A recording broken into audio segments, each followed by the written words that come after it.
Hello everyone, doctor Swapna here and you are watching my YouTube channel dental expertise. और आज से हम discuss करने वाले हैं अदर स्टेट में आए हुए क्वेश्चन जो कि एग्ज़ाम पॉइंट ऑफ व्यू से बहुत ही इंपॉर्टेंट है। और हमारा अपकमिंग एग्ज़ाम है नीट MDS 2024 जो कि 9 फरवरी 2024 को होने वाला है। तो बिना टाइम वेस्ट किए हम स्टार्ट करते हैं क्वेश्चन नंबर 1 से। Furcation is best detected by, options are WHO probe, Nabers probe, Marquis colour coded probe, yes CPITN probe. तो इसका आंसर है Nabers probe. Furcation is best detected by Nabers probe. Okay, next question है best method to differentiate between acute periodontal and periapical abscess is, options are vitality test, radiograph, percussion test और palpation test। Okay, तो इसका answer होगा radiograph. तो जो peri apical एप्सिस है वो usually associated होता है with the pathology around the apex of the tooth. Okay, तो पेरी अपाइकल है तो एपेक्स टूथ के अराउंड पे ये दिखाई देगा at the root tip and this can be visualised on a radiograph. In the other hand acute periodontal abscess जो है वो often associated with the localised infection in the periodontal tissue and may not be clearly visible on a radiograph. So the correct answer would be radiograph. Okay, best method to differentiate between acute periodontal and periapical abscess is by radiograph. Next question है Bana test measure the activity of, options are bacteria in periodontitis, trypsin like enzyme in disease, LPS in aggressive periodontitis और calculus। तो जो बाना test होता है वो किसके लिए यूज़ होता है? ये होता है one of the modern alternative है टू द बैक्टीरियल कल्चर के लिए and it detect the presence of periodontal pathogens in subgingival plaque. तो ये किसके लिए होता है? बैक्टीरियल कल्चर के लिए यूज़ होता है। और कौन कौन से पैथोजेंस इसमें आपको पता चलेंगे? Porphyromonas जिंजीवालिस, ट्रिपैनोमोना डेंटिकोला and टेनेरोला फ्रोस्थीसिया। ओके, तो BANA test measure the activity of bacteria in periodontitis. Okay, next question है gingival hyperplasia due to phenytoin sodium is best treated by, options are curettage, modified Widman flap, gingivectomy और scaling and route planning. तो इसका answer है कि जो most common and effective treatment होता है for the gingival hyperplasia जो कि किसके कारण हो रहा है? फेनिटॉइन के कारण, फेनिटॉइन सोडियम। तो इसका आंसर होगा जिंजेवेक्टोमी। It involves the surgical removal of excess gingival tissue and this procedure helps to eliminate the overgrowth of the tissue and reshape the gum to the healthier and normal appearance. So the correct answer would be gingivectomy. Okay. Next question है instrument used with a push motion is, options are होई, chisel, curette और scaler। तो जो चिज़ल होता है, चिज़ल scalar जो है वो उसको पुश मोशन में यूज़ करते हैं। यूजुअली उसको पुश मोशन में यूज़ करते हैं। ये डबल एंडेड होता है, कर्व्ड होता है। ओके, और इसे पुश मोशन में यूज़ करते हैं। नेक्स्ट क्वेश्चन है mobility of a tooth can be attributed to the following except. तो आंसर ऑप्शंस है bone loss, TFO, periapical pathology और मॉल ऑक्लूजन। तो इसका आंसर होगा malocclusion. Mobility of tooth can be attributed to the following, सभी से mobility जो है वो टूथ की होती है एक्सेप्ट किस में नहीं होती? मॉल ऑक्लूजन में। क्योंकि जो मॉल ऑक्लूजन है वो रिफ़र करता है मिस अलाइनमेंट और incorrect position of tooth when the jaw are close, लेकिन उसमें जो मोबिलिटी होती है टूथ की वो नहीं होती है। तो while mall occlusion contribute the various dental tissue and it is not directly causes the tooth mobility, okay, within the socket. So the correct answer is mall occlusion. Next question है early and established stage of gingivitis is differentiated by increase in the number of।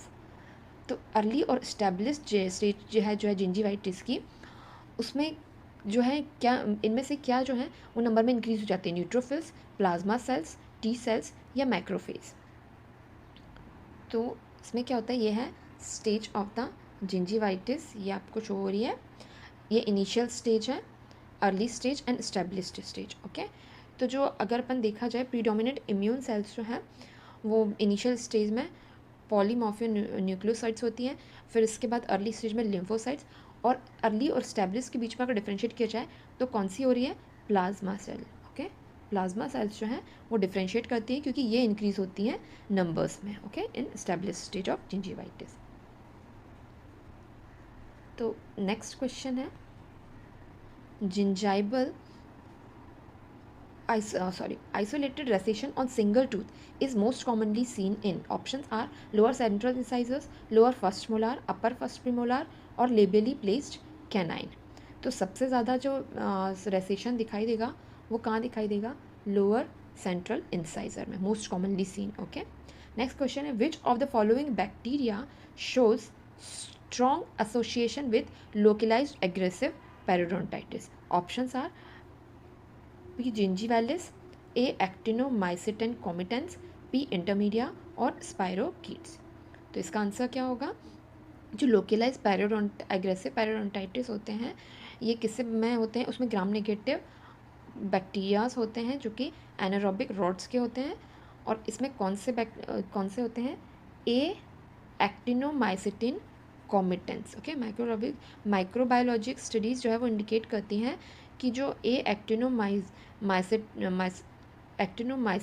कॉमिटेंस जो हैं वो localised aggressive periodontitis में show होते हैं। Okay, next question है, wooden sticks can be used for, options are type 1 embrasure, type 2 embrasure, type 3 embrasure और type 1, 2, 3 एम्ब्रेसर्स। Okay, तो सबसे पहले अपन ये बताते हैं कि जो एम्ब्रेसर्स जो हैं वो 3 टाइप्स के होते हैं, टाइप 1, टाइप 2, टाइप 3। तो टाइप 1 में जो है तो एम्ब्रेसर जो है वो completely occupied by the healthy interdental papilla.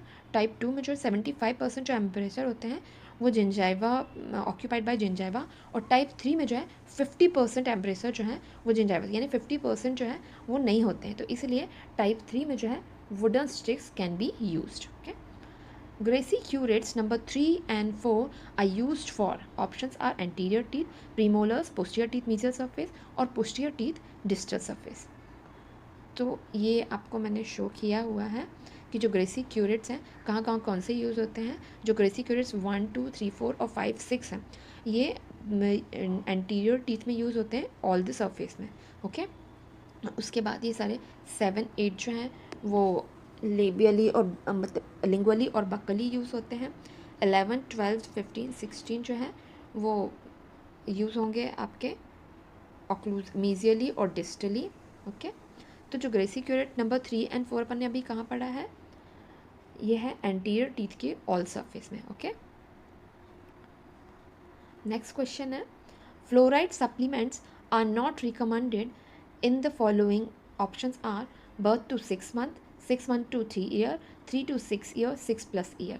तो इसका आंसर है birth to 6 month। Fluoride supplements are not recommended. Okay, next question है, palatal gingiva of the maxilla is drain to. Palatal gingiva जो है मैग्जिला की वो किसे ड्रेन करती है, is drain to. Options are deep cervical lymph node, submandibular lymph node, jugulodigastric lymph node और submental lymph node. तो इसमें लिम्फेटिक ड्रेनेज मैंने आपको पूरा यहाँ शो किया हुआ है। तो जो मैंडिबुलर इंसाइजर जिंजाइवा है, मैंडिबुलर की जो मैंडिबुलर इंसाइजर पे जो जिंजाइवा उसको कौन से लिम्फ नोड पर ड्रेन करते हैं, सबमेंटल लिम्फ नोड, और मैक्सिलरी पैलेटल जिंजाइवा को कौन करते हैं, डीप सर्वाइकल लिम्फ नोड। तो इसका आंसर होगा पैलेटल जिंजाइवा जो है मैक्सिला की उसे कौन ड्रेन करता है, डीप सर्वाइकल लिम्फ नोड। और buccal gingiva of the maxilla and buccal and lingual gingiva of the mandibular premolar, इन्हें कौन करता है, सब मैंडिबुलर लिम्फ नोड। तो ये भी आपको याद रखने हैं। ओके, तो पैलेटल जिंजाइवा जो है मैक्सिला की उसको कौन ड्रेन करता है, deep cervical lymph node. Next question है, criterion to distinguish Miller 1 and 2। Options are interdental bone loss, interdental soft tissue loss, malpositions of tooth और एक्सटेंशन ऑफ रेसेशन। ओके, तो इसमें क्राइटेरिया बताना है, मिलर ने जो बताया अपनी स्टेजेस में कि कब कौन सा क्या लॉस होता है। ओके, तो ये मैंने आपको क्लासिफिकेशन का पूरा चार्ट दिया हुआ है मिलर का, class 1, class 2, class 3 and class 4। Class 1 में क्या होता है कि मार्जिनल टिश्यू जो है उसमें रेसेशन होता है पर वो एक्सटेंड नहीं करते हैं म्यूकोजिंजाइवल जंक्शन को। क्लास 2 में क्या होता है, मार्जिनल टिश्यू जो है रेसेशन होता है जो कि एक्सटेंड कर जाते हैं बियॉन्ड द म्यूकोजिंजाइवल जंक्शन में। ओके एंड द लेकिन कोई पेरिडोंटल अटैचमेंट लॉस नहीं होता है, बोन लॉस, सॉफ्ट टिश्यू कुछ लॉस नहीं होता है। क्लास 3 में क्या होता है, रेसेशन होता है मार्जिनल टिश्यू का बियॉन्ड द म्यूकोजिंजाइवल जंक्शन और उसमें पेरिडोंटल अटैचमेंट लॉस हो जाता है इन द इंटरडेंटल एरिया और माल पोजिशनिंग ऑफ टूथ में। और क्लास 4 में क्या होता है कि मार्जिनल टिश्यू रेसेशन होता है बियॉन्ड द म्यूकोजिंजाइवल जंक्शन और सीवियर बोन लॉस और सॉफ्ट टिश्यू लॉस भी हो जाता है। ओके पर अपन फर्स्ट और सेकंड का अपन को पूछा गया है क्राइटेरिया, तो फर्स्ट में क्या होगा, एक्सटेंशन ऑफ रेसेशन, सिर्फ इसमें एक्सटेंशन होता है। फर्स्ट में क्या होता है कि एक्सटेंशन रेसेशन होता है, एक्सटेंड कर जाता है बट ये बियॉन्ड नहीं जाता म्यूकोजिंजाइवल जंक्शन के, और क्लास 2 में बियॉन्ड चला जाता है म्यूकोजिंजाइवल जंक्शन के। ओके तो इसमें क्या होगा, extension of recession. Next question है, general strategy to the plaque control disease do not include, इसमें ऑप्शंस हैं plaque control, sugar discipline, pit and fissure, sealants और हेल्थ प्रमोशंस। तो प्लाक कंट्रोल करने के लिए इसमें से क्या इंक्लूड नहीं होता है, तो जो है सबसे पहले ऑप्शंस देखा जाए तो अगर शुगर डिसिप्लिन की बात करें तो अगर शुगर इंटेक जो है वो कंट्रोल कर लिया जाए तो डेंटल प्लाक और कैविटीज़ जो है ये प्रिवेंट हो जाते हैं। जहाँ तक बात है पिट एंड फिशर सीलेंट्स की, तो ये डेंटल प्रोसीजर होती हैं जो कि प्रिवेंट करती हैं formation of plaque and cavities in the deep grooves of the teeth में। और हेल्थ प्रमोशन में क्या होता है कि ये ब्रॉड टर्म होता है जो कि इंक्लूड करता है प्रमोट करता है overall health and dental health को। तो सिर्फ अगर ये कहा जाए कि प्लाक कंट्रोल, तो प्लाक कंट्रोल कैसे किया जाता है ये ऑप्शंस में दिया हुआ है, तो इसके लिए आंसर होगा प्लाक कंट्रोल, ये कोई उसकी स्ट्रेटजी में नहीं आता है। ओके क्योंकि उसके लिए आपको बताया जाता है कि कैसे प्लाक कंट्रोल किया जाता है, तो इसका आंसर होगा do not include plaque control. Next question है, in the incipient carious lesion the deepest zone is, तो ऑप्शन है surface zone, body of the lesion, dark zone और ट्रांसल्यूशन जोन। तो सबसे पहले ये जोन जो है इंसिपिएंट कैरियस के, ये आपको पता होना चाहिए कौन कौन से हैं, surface zone, body of the lesion, dark zone and translucent zone, ये आपको याद है। फिर इसके बाद अगर ये देखा जाए तो ये आपको दिया हुआ है, ये इनेमल टफ्ट्स हैं यहाँ पे। ओके तो जो सरफेस जोन होती है वो सबसे बाहर इनेमल की तरफ होती है। नेक्स्ट होती है बॉडी ऑफ द लीजन जो कि डेंटिन की तरफ जाते जाती है। फिर बॉडी ऑफ द लीजन के बाद आता है डार्क जोन के बाद आता है ट्रांसल्यूसेंट जोन, फिर इसके बाद आता है डेंटिनो इनेमल जंक्शन और फिर डेंटिन। ओके तो इंसिपिएंट कैरियस में डीपेस्ट जोन कौन सी होगी, इसमें ट्रांसल्यूसेंट जोन जो है वो डीपेस्ट जोन होगी, और सुपरफिशियली देखा जाए तो सरफेस जोन जो होगी वो सुपरफिशियल होगी। ओके नेक्स्ट क्वेश्चन है, the standard measure of cancer severity, तो ऑप्शंस हैं incidence, prevalence, 5 years survival rate, 5 years relative survival rate. तो इसमें क्या होता है कि जो स्टैंडर्ड मेजर होता है कैंसर सीवियरिटी का often indicated by the 5 years survival rate, so the answer would B 5 years survival rate. Okay next question होता है फ्लोरोसिस डेवलपमेंट का इन मैक्सिलरी सेंट्रल इंसाइजर के लिए 22 month. Okay blaming others for, एक बार मैं आपको फिर से बता देती हूँ, critical period for development of fluorosis in human maxillary central incisors being around the age of, options are 12 month, 22 month, 32 month और 36 मंथ। तो जो मैक्सिलरी सेंट्रल इंसाइजर्स जो है वो appears most as a result of fluorosis from the dietary fluoride between the age of 15 and 24 month for males and between 21 and 30 month for the female. So the options are 22 month. Okay तो इसलिए answer होगा 22 month. Okay blaming others for one's mistake is an example of, options are rationalization, projection, compensation और escape mechanisms. तो blaming others one's mistake is an example of projection, इसका answer होगा projection. Okay next question है, glucose level in GCF यानी कि gingival crevicular fluid is, options are equal to serum, 0, 3 to 4 times greater than serum और less than serum. तो इसमें क्या है, ये यहाँ पे दिया हुआ है ऑर्गेनिक कंपाउंड्स क्या क्या होते हैं GCF में, जिंजाइवल क्रेविकुलर फ्लूइड में कार्बोहाइड्रेट, प्रोटीन एंड लिपिड्स होते हैं।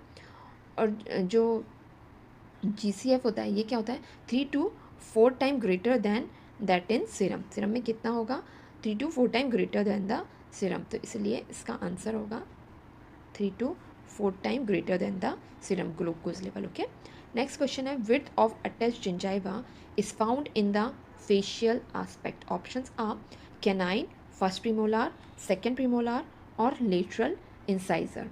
तो जो विड्थ होती है अटैच्ड जिंजाइवा की commonly found in the facial aspect of the teeth and it is particularly well developed around the canine teeth. Okay, so the correct answer is canine. Okay, next question है the most common type of connective tissue cell in gingiva is. Options are fibroblast, Langerhans cells, macrophage और keratinocytes।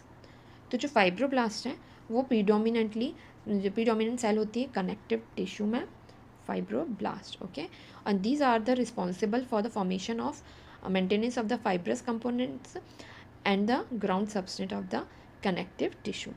Okay, तो ये जो resting fibroblast है वो elongated sales होती हैं जो कि लिटिल होती है cytoplasm and dark stain colour की होती है। ओके, तो active fibroblast have an oval shaped pale staining muscles and greater amount of nucleus, pale staining nucleus and greater amount of cytoplasm। तो सबसे ज़्यादा कॉमन टाइप की कौन सी सेल्स होती है, फाइब्रोब्लास्ट होती हैं connective tissue in the gingiva. Oral ocular skin lesions are presents in. Options are Hunt syndromes, Felty syndromes, Behcet syndromes और रीटर्स सिंड्रोम्स। तो इसका आंसर होगा बेसिट सिंड्रोम्स।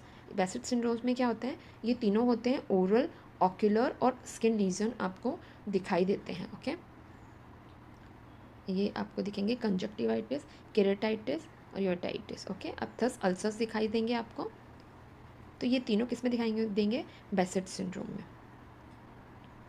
तो ये था आज का वीडियो, हम यही एंड करते हैं। नेक्स्ट क्वेश्चन हम स्टार्ट करेंगे नेक्स्ट वीडियो में। अगर आपको वीडियो पसंद आई हो तो don't forget to like and subscribe my channel and please share it to your colleagues, juniors and seniors. Thanks for watching.